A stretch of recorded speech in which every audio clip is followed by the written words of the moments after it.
ఈరోజు short video ఏంటంటే మా అక్క వాళ్ళ ఇంట్లో గ్రాసరీస్ అయిపోయినాయి కాబట్టి అలా నేషనల్ మార్ట్కి వెళ్ళాము తెచ్చుకుందాం అనేసి. మొత్తం ప్యాక్ చేశాక తెచ్చింది మొదలు మా అక్క అన్ని పిన్ టు పిన్ సర్దేస్తుంది, అస్సలు లేట్ చేయదు. ఇవన్నీ మా విహాస్ వింధ్య వాళ్ళ స్నాక్స్ వాళ్ళే తెచ్చుకున్నారు. మా అక్క ఎప్పుడు నేషనల్ మార్ట్కి వెళ్ళినా ఇలాంటి ఒక గరిట, స్టీల్ గరిట మాత్రం తప్పకుండా తెస్తుంది.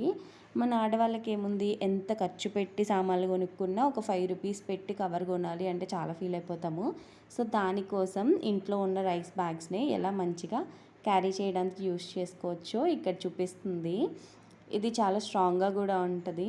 ఇక్కడ చూపిస్తున్నట్టు ఆ రైస్ బ్యాగ్ని పైన కొంచెం ఫోల్డ్ చేసి ఇలా ఆర్చ్ షేప్లో కట్ చేసుకోవాలి. సో దట్ మనం ఎన్ని గూడ్స్ అయినా కానీ ఈజీగా క్యారీ చేయొచ్చు. ఇన్ఫ్యాక్ట్ స్మార్ట్స్లో ఇచ్చే ₹5-10 కవర్స్ కన్నా ఇవే స్ట్రాంగ్గా ఉంటాయి. నిన్న మేము మార్ట్ నుంచి ఇలానే క్యారీ చేసి తెచ్చాము మొత్తం ప్రోడక్ట్స్ అన్నీ. చూస్తున్నారా ఎంత మంచిగా ఎన్ని ప్రోడక్ట్స్ పట్టాయో. ఇలాంటి మంచి మంచి వీడియోస్కి ప్లీజ్